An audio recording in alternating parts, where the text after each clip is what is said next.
Hello everyone. आज हम JEE mains 2023 जनवरी attempt में कॉम्प्लेक्स नंबर से एक क्वेश्चन जो पूछा गया था उसको डिस्कस करने वाले हैं, राइट। आप बिल्कुल वीडियो को लास्ट तक देखिएगा, बहुत आसान तरीके से क्वेश्चन को सॉल्व हम करेंगे। देखिए, सबसे पहले हम जान लेते हैं कि क्वेश्चन में हमें करना क्या है। देखिए, हमें कुछ इस तरीके से एक एक्सप्रेशन दिया गया है। इस तरीके से एक एक्सप्रेशन दिया गया है कि रेज टू पावर 3, और मुझे इसकी वैल्यू बतानी है, राइट। तो ध्यान से देखिएगा, सबसे पहले क्वेश्चन को प्रोसीड करने से पहले हमें थोड़ा सा क्वेश्चन को घूर लेना चाहिए, ऑब्जर्व कर लेना चाहिए, राइट। तो चलिए देखते हैं। मुझे जो ये एक्सप्रेशन यहाँ पर दिख रहा है और यहाँ पर ये एक्सप्रेशन दिख रहा है, ये एक दूसरे के कॉन्जुगेट हैं। तो सबसे पहले मैं बता देता हूँ कॉन्जुगेट क्या होता है। Z is equal to x plus iota y अगर एक कॉम्प्लेक्स नंबर है तो इसका कॉन्जुगेट जो होता है एक्स माइनस आयोटा वाई, यानी कॉम्प्लेक्स पार्ट जो होता है, आयोटा वाला जो पार्ट होता है उसमें हमने साइन चेंज करना है। तो दोनों में केवल इतना ही डिफरेंस है, यहाँ पर आपको दिख रहा होगा प्लस है, यहाँ पर आपको माइनस दिख रहा होगा, राइट। तो चलिए, तो मैं एक काम करता हूँ। Let z is equal to sine 2 pi by 9 plus iota cos 2 pi by 9, ये मैंने एज्यूम कर लिया। तो जेड बार क्या हो जाएगा? जेड बार हो जाएगा sine 2 pi by 9 minus iota cos 2 pi by 9। यानी कि इस एक्सप्रेशन को मैं कैसे लिख सकता हूं? This expression can be written as 1 plus z, देखिए ऊपर वाला जेड है, अपॉन 1 प्लस जेड बार का होल पावर 3 मैं इसको लिख सकता हूँ, राइट। अब ध्यान दीजिएगा, अगर मैं जेड का निकालूं मॉडुलस, तो जेड का मॉडुलस क्या होता है? रियल पार्ट का स्क्वायर प्लस इमेजिनरी पार्ट का स्क्वायर। अब रियल पार्ट यहाँ पे ये है और इमेजिनरी पार्ट ये है, तो कुल मिला के देखिए दोनों के एंगल सेम है। तो मैं क्या लिख लूंगा इसको? साइन स्क्वायर, मैं इस एंगल को थीटा मान लेता हूँ, थीटा। तो साइन स्क्वायर थीटा प्लस ये हो जाएगा कॉस स्क्वायर थीटा। मैंने क्या किया है? Theta equal to 2 pi by 9 assume किया है, राइट। मैंने theta is equal to 2 pi by 9 assume किया है। तो यहाँ से sine square theta plus cos square theta is equal to 1 होता है। तो अगर जेड का मॉडुलस 1 है तो यहाँ से मैं इसको लिख सकता हूँ जेड स्क्वायर इक्वल टू 1, यानी कि z into z bar is equal to 1। क्योंकि जब जेड मॉडुलस का जो स्क्वायर होता है जेड इंटू जेड बार के बराबर होता है, तो यहाँ से जेड बार की वैल्यू 1 अपॉन जेड आ गई। जेड बार की वैल्यू कितनी आ गई? 1 अपॉन जेड। तो मैं इसको यहाँ पर सब्स्टिट्यूट कर देता हूँ। तो इसको सब्स्टिट्यूट कर दूंगा तो हो जाएगा 1 plus z upon 1 plus 1 upon z raise to whole power 3। ध्यान दीजिएगा, यहां से मैं अगर इसका एलसीएम ले लूं तो 1 plus z raise to whole power 3। और यहां से देखिए इसको इसको स्वाहा कर दिया हमने, और जेड ऊपर जाएगा तो ये हो जाएगा जेड की पावर 3, राइट। जेड की पावर 3 हो गई। अब मैंने जेड किसको एज्यूम किया था? मैंने जेड एज्यूम किया था sign square theta plus iota cos theta को, राइट। मैं थीटा 2 पाई बाई 9 एज्यूम किया, इसलिए मैं थीटा बोल दे रहा हूँ, राइट। तो डायरेक्टली हम इसको लिख लेते हैं ऐसा ही जैसा हमने एज्यूम किया था। That was 1 second, right. It was sine theta. तो हम लिख लेते हैं जेड इज इक्वल टू, मतलब जेड की वैल्यू यहाँ पे पुट करूंगा तो आएगा sine 2 pi by 9 plus iota cos 2 pi by 9 raise to whole power 3।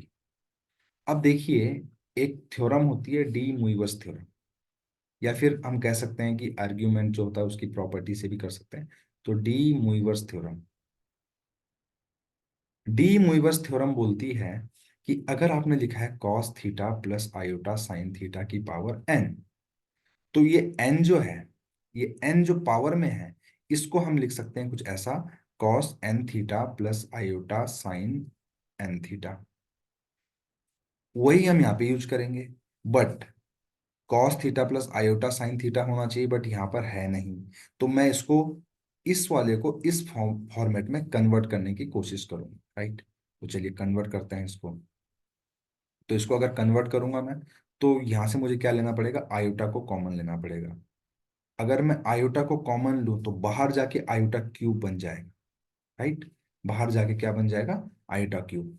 तो ये कुछ ऐसा हो जाएगा, कॉस 2 पाई बाई 9 प्लस 1/आयोटा sin 2π/9 की होल पावर 3। मैंने आयोटा कॉमन लिया ब्रैकेट के अंदर, फिर बाहर निकाला तो आयोटा क्यूब बाहर निकलेगा।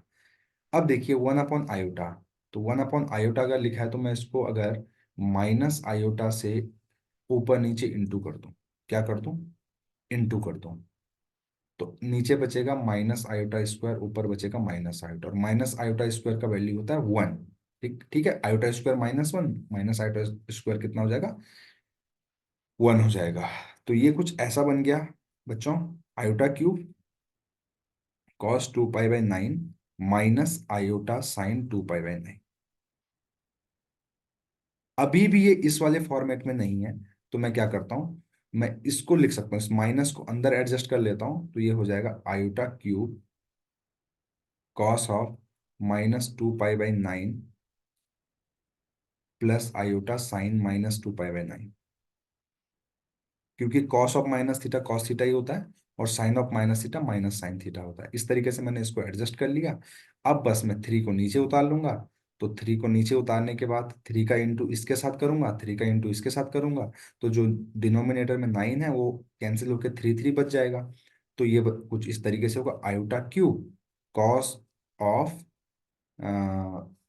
देखिए ये हो जाएगा -2π/3 प्लस आयोटा साइन -2π/3, राइट। अब मैं क्या करता हूँ, इस माइनस को बाहर निकाल सकता हूँ, कॉस तो इस माइनस को एडजस्ट, कॉस के अंदर अगर नेगेटिव थीटा भी लिखा है तो कॉस थीटा ही हो जाता है, राइट। हमने ट्रिग्नोमेट्री में पढ़ा है इस चीज को, राइट। तो बस इसको मैं अच्छे से लिख लेता हूँ, राइट। तो इसको हम लिख लिख लेते हैं, ये कुछ हो जाएगा आयोटा क्यूब, और यहाँ से इसको मैं लिख सकता हूँ cos 2π/3 माइनस आयोटा sin 2π/3।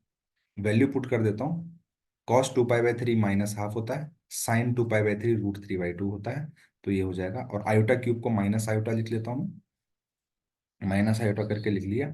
अब ये हो जाएगा -½ और ये हो जाएगा -√3/2 आयोटा, राइट।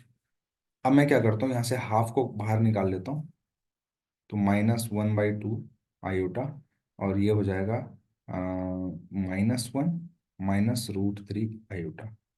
अब मैं काम करता हूँ, आयोटा को अंदर लेके चला जाता हूँ, आयोटा का इंटू अंदर कर दूंगा तो हो जाएगा -½ और देखिए आयोटा माइनस आयोटा हो जाएगा, और √3 आयोटा के साथ आयोटा का इंटू करूंगा, √3 आयोटा स्क्वायर हो जाएगा, आयोटा स्क्वायर -1 होता है तो √3 बना देगा इसको।